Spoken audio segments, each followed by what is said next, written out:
The views expressed on this program are those of the commenters alone. They do not represent the views or opinions of Valley News Live, our parent company, or our advertisers. Welcome back. Tonight, the Hot Box Live from Bismarck. We've got Representative Betty Grandy as well as the North Dakota Democrat Party Communications Director Rania Batrice. To both of you, thanks for joining me this evening. Betty, I want to start with you. You had a couple of your pro-life bills passed through the House last week. One of them was the heartbeat bill. There was absolutely no floor debate from the Democrats, which was interesting. But I want to read you this quote from Representative Kathy Hawken, obviously one of your party members. She says, with these bills, we know we're going to court. They're all going to court. If they are found to be unconstitutional, we are not going to only pay our share, but the other share as well. Will these bills you've proposed go to court, and will it cost the North Dakota taxpayers money? Well, I'm not sure if they're going to go to court or not. That's not up to me to decide. That's up to anyone who wishes to choose to oppose them after they become law. I mean, that's typical of any single piece of legislation that comes forth out of the legislature has that opportunity to be done. If they are, they are. It's not the first time something's been challenged in court, and it won't be the last. But as far as the heartbeat bill stands, it's just a straight up bill that really draws no, as you saw, no opposition to the floor, and it's just a strict different definition of where we're going to be in terms of setting the standard of heartbeat, and that being that of the life, potential life, as is laid out in the federal courts as to what the state is to do, and that is to establish that particular guideline.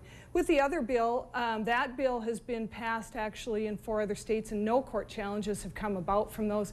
So I don't know why they'd bring in a court case in North Dakota. So I think we had a very good week last week, and it played out very well. Ronnie, I want to get your thoughts. Why no debate on the floor about these 2 pro-life bills from the Democrats? Well, I think you saw two days of a lot of pretty heated debate on the Senate side as well as the House side, and I'm not exactly sure why there wasn't debate on these bills, on that bill specifically. But I think that the dangerous thing that we're looking at here is that these are ideological arguments and conversations, and you can look in the legislation, and there's nothing that says anything about the cases of rape or incest. There's nothing that says anything about a baby dying in the mother's womb, which does happen, unfortunately. And there's just no stipulation in there that protects the mother from situations like this that are very real situations in the world we live in. Chris, I beg to differ. It very specifically in the bill discusses the mother and those exact cases. And in the heartbeat, it is the definition of the heartbeat. So if the child is to die in the womb, there is no heartbeat. So that is very clearly set out, and it is the standard of that bill. These bills don't have anything to do with what happened and how the conception took place. These bills are strictly dealing with life, the definition of how that is going to be handled in the womb. It's based on science. It's based on medical advancement. It's not based on any of the other sides. It is strictly following what was set out by the courts as to what was the compelling interest of the state. The compelling interest of the state was to establish life and potential life in the womb, and that's what these bills do. Interestingly, hold on one second first here. Bill, it's Ladies, excuse me. I want to get some clarity here from Ronnie, because Ronnie, you'd mentioned the personnel bills. That was a heated debate on the Senate floor last week. You were quoted in the Huffington Post as saying this: it's like a bad episode of The Twilight Zone. What do you mean specifically?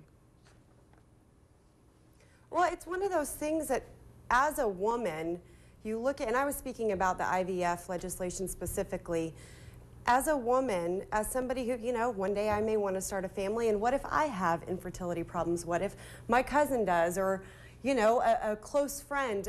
These are very real things that happen, and it blows my mind to think that this legislation can come in and dictate whether myself or my friend or my cousin or my family member or whoever can have in vitro fertilization, will be allowed to pursue that process. Furthermore, and I think we all saw the coverage of the very kind cancer patient in Fargo who shared her story with us, and it's one of those things is, how can you argue with that? That was the bad episode of the Twilight Zone comment, is How can you argue with somebody who has overcome cancer? Ronnie, I want to ask you this. Wants to be able to.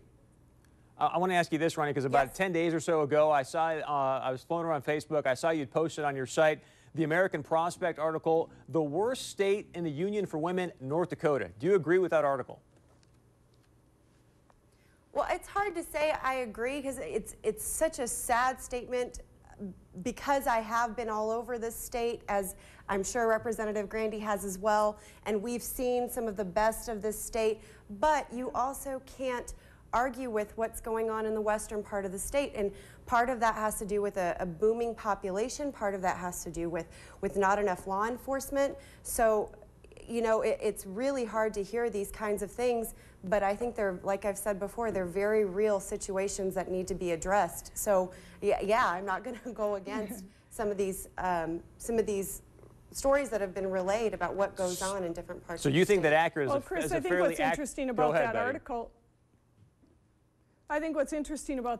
Chris, is that you know, we have somebody from outside the state making a comment about our state, and those of us who live in it and enjoy this and love our state, and in that, somebody telling us that they don't necessarily think we have a good state. Well, they don't speak for us. And she doesn't speak for the women of the state of North Dakota. As far as the western side of the state, are there issues? Absolutely there are issues, but you know what? My daughter, my mother, my sister-in-law, they all live and work out there, and I am not concerned about the safety of my daughter out there, and she's working and doing well and enjoying it.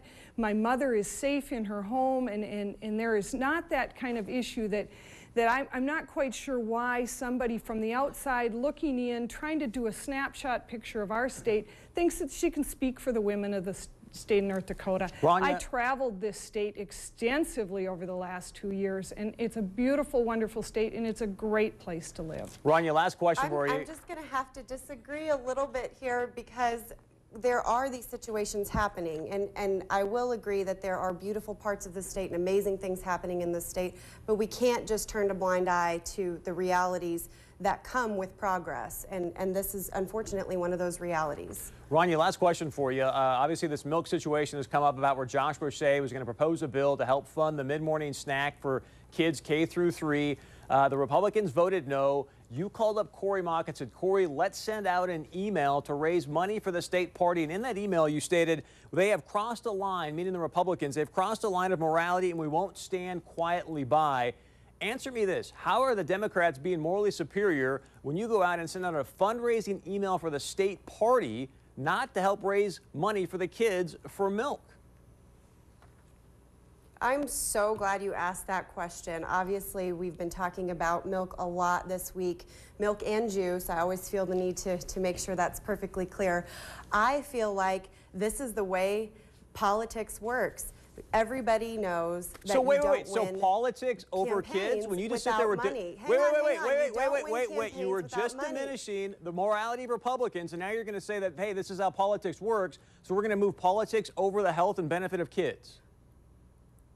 No. See, you didn't let me finish my statement. That's the problem there. If you let me complete my statement, what I was going to say is races are not won without money. So of course we're fundraising on this issue and every other issue that the Republicans hand to us. And in addition to doing that, and maybe some people aren't as good at multitasking, and that's, you know, their own deal to deal with, but we can multitask. We are, in fact, raising money for these kids. We are pushing some of these organizations who have been in place raising money for these kids in these situations, and there is a need. We are helping to meet this need, but at the same time, we are also preparing to get some of these people out of office who very clearly have shown that there are certain things that just aren't a priority. And I really want to take a second to thank Representative Hawken for voting for this bill. And just bucking the party and saying this is a good thing that we should be doing as a state for the kids in the state of North Dakota. Well, Chris, the beauty of it is, you know, we already are receiving enough of the milk issue monies. We didn't have a single school district that was looking for this. None of the schools were asking about this. This is quite the issue was that the federal government had already established We're going to have milk in the morning at breakfast. We're going to have milk at lunch. And you know what? Worse than fighting over milk is the fact that the nutritional aspect of the lunches were cut back so severely that the kids are hungry. It's not a lack of milk issue. They're receiving their full dosage of milk in the course of the school day already. Now we're dealing with lack of nutritional needs being met because of cutbacks from the federal government. Let's talk about the real issue there and how that is. But let's also focus on the fact that we have NGOs, non-government entities, that wish to participate and are already purchasing milk for various schools, and they want to have that hands-on help in the school to participate and be a part of the programs. And we don't have an outcry for this particular milk break program. It's already covered, it's already taken care of. Again, also, in the education budget, the schools are receiving more and more and more money every single year. The budgets have increased greatly every single session.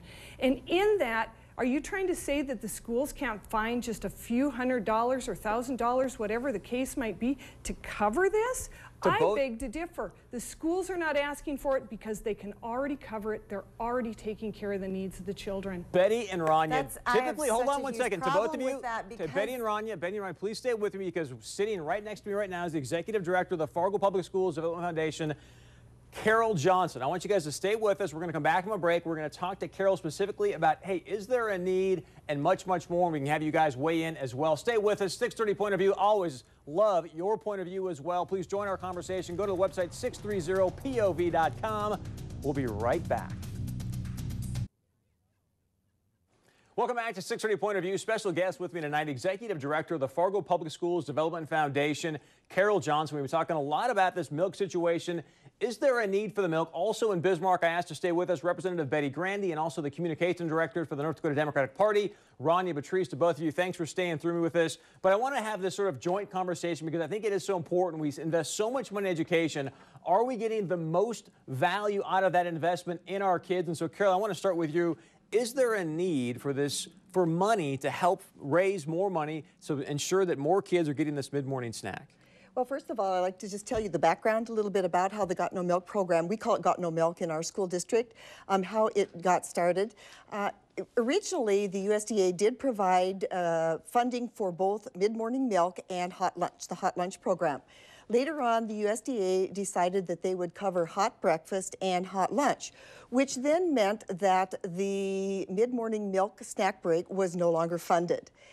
Many of the school districts throughout the state, including our school district, decided that that the mid-morning milk break really was very important to the students, and so they decided to keep that program. However, the program then became unfunded, and so our district, mainly through the Fargo Public Schools Development Foundation, have been doing our best to raise money to help as many students as we can so that they can have milk at the mid-morning break. So let me ask you a better question. Is there a need, number one, and do you want money from the state to help fulfill that need?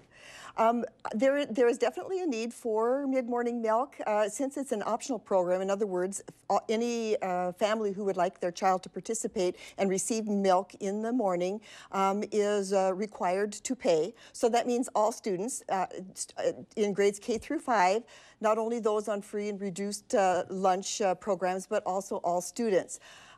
There is a need because the teachers think it's very important for that program to stay in place so that students can get that boost in the mid-morning, the boost for learning, and they just think it's really important for those kids to have that. I'm going to get to that in a minute because maybe Betty, Randy, or Rania will have some more information for us on this. But my question is, so if there's a need, and Representative Grandy brought this up, why didn't one school district come out and testify and say, hey, this is a good thing for us, we need this money?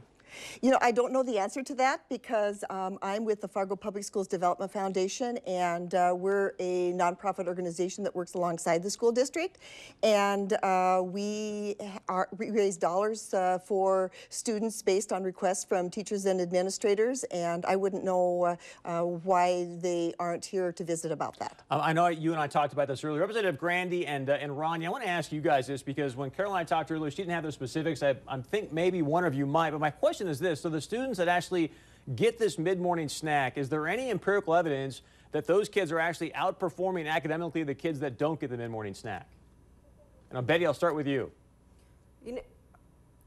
Well, as far as we know, I mean, that wasn't even brought up in the discussion, and I certainly wasn't in on the hearings. I don't serve on the committee that was dealing with that. I only can go on the floor debate. And the floor debate discussed specifically about the nutrition that is served in the breakfast program and in the lunch program to cover the needs for the children so that they have what is necessary. They're offered the whole pint of milk that is required for their daily need in the course of that period of time. Now, if the schools choose to, and as it was just pointed out, join into an optional program, then they have that opportunity to do so. They have the opportunity to raise those funds. And as was just pointed out, we have a nonprofit organization that was willing to step up and do that, and they're been going along and taking care of the needs of those kids. Otherwise, those that don't qualify in that program, they can purchase that milk themselves, and it's working out fine. I remember we used to bring treats. You know, each parent was asked, please bring a box of crackers and X amount, and we could donate money into programs. Betty, I was doing that back in the day. But Betty, that's the whole point. Some of these kids are in free and reduced lunch programs. Their parents can't afford to have snacks or those kind of things with them. Rania, I want to check with you. Do you have any empirical evidence that shows that students... Chris, that's why they ask us to do it, though. Chris, that's why they ask the rest of us parents to bring the snacks. And so we bring big boxes and big buckets of and Betty, I understand that, and you and I both know, Betty, that, hey, if you live in certain areas, typically people that are in impoverished areas seem to be together. I mean, you don't have a lot of impoverished people living in Rose Creek right now. But Rania, I want to check with you. Do you have any empirical evidence that shows that people that get a mid-morning snack are outperforming kids that aren't academically? I myself have not seen anything specifically about that, but I think it's common sense that if you have a child who is full, who is getting the proper nutrition, they are going to be more focused. They're going to retain what they're hearing better and hold on to it for longer. And I would like to point out also that the DPI's nutritionists themselves said that there was a need for this funding. They gave neutral testimony, which is fine. We can call it whatever we want to call it. However, that need is there. It has been voiced that the need is there. And honestly, I think it's one of those things where it's such a no-brainer. How can you vote against it? How can you vote against it? Because I think Betty's got a great point to say, let's have people like Carol go out there and raise this money. I'm not saying it's the state legislature's job to do this, but we need this. Rania, I want to challenge you here real quick, because coming up on Thursday, Carol's got a very special event. I want to give her a chance to mention it. Carol, what can people do on Thursday to help make an impact for this program? Okay, the Fargo Public Schools Development Foundation this year is participating in the Impact Give Back Giving Hearts Day on Thursday, and we hope to raise some additional dollars for our mid-morning milk or Got No Milk program. So on Thursday, if they go to www.impactgiveback.org and choose Fargo Public Schools Development Foundation, you'll be able to support the Got No Milk program in the Fargo Public Schools. So Ronnie, here's my challenge to you. You'd send out this email trying to raise money off this. Will you take the money raised and give it to impactgiveback.org so DMF can also match at $4,000 to actually get money for the kids for this milk? Absolutely. We will absolutely do that. And furthermore, we've sent out emails and been pushing Got No Milk for Hearts Day, because as I don't know if you said it or Carol said it, it's actually being matched on the 14th. So we're absolutely in strong support of helping that program. But just to close it out, it's great that they're doing what they're doing, but there are other parts of the state too that have the same need that's not being met right now. I hate to cut you off, but I'm getting told we got to end. Carol, thank you so much. Betty, thank you very much. You guys heard it here. Rania said they will match this on Thursday for Giving Hearts Day. We appreciate your time. Robert, my bad. It just got to be too exciting. We've got more of Robert Hahn with us tomorrow. Be sure and join us. Joel Heitkamp plus Senator Tim Mathern, both from Bismarck. Have a great night. We'll see you tomorrow night. And as always, join our conversation at the website.